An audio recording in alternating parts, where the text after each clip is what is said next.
ನೋಡಿ, ಕುಮಾರಸ್ವಾಮಿ ಅವರು 2 ಬಾರಿ ರಾಜ್ಯದ ಮುಖ್ಯಮಂತ್ರಿಗಳಾಗಿದ್ದವರು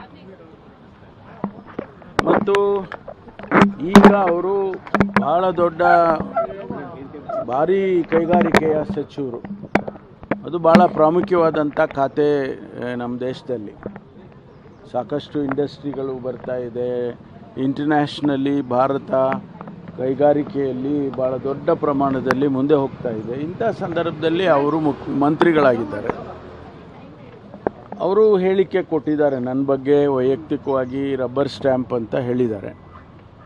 ನಾನು ಅದನ್ನು ಅವ್ರಿಗೆ ಏನು ಬೇಕಾದರೂ ನಾನು ಹೇಳಿಕೆಯನ್ನು ಕೊಡ್ಬೋದು. ಆದರೆ ಅವರು ಜವಾಬ್ದಾರಿಯಿಂದ ಹೇಳಿದ್ದಾರೆ ಅಂತೇಳಿ ನಾನು ಭಾವಿಸ್ತೇನೆ.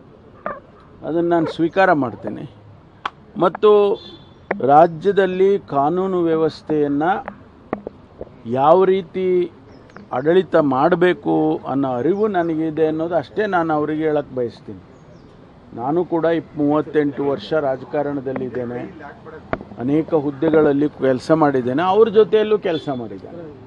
ಹಾಗಾಗಿ ಅವರಿಗೆ ನನ್ನ ಸಾಮರ್ಥ್ಯನೂ ಗೊತ್ತು, ನನ್ನ ವ್ಯಕ್ತಿತ್ವನೂ ಅವ್ರಿಗೆ ಗೊತ್ತು ಅಂತ ಅಂದ್ಕೊಳ್ತೀನಿ ನಾನು. ಹಾಗಾಗಿ ಅವ್ರ ಹೇಳಿಕೆ ಅದನ್ನು ನಾನು ಅಷ್ಟು ಸೀರಿಯಸ್ಸಾಗಿ ತಗೊಳಕ್ಕೆ ಹೋಗೋದಿಲ್ಲ.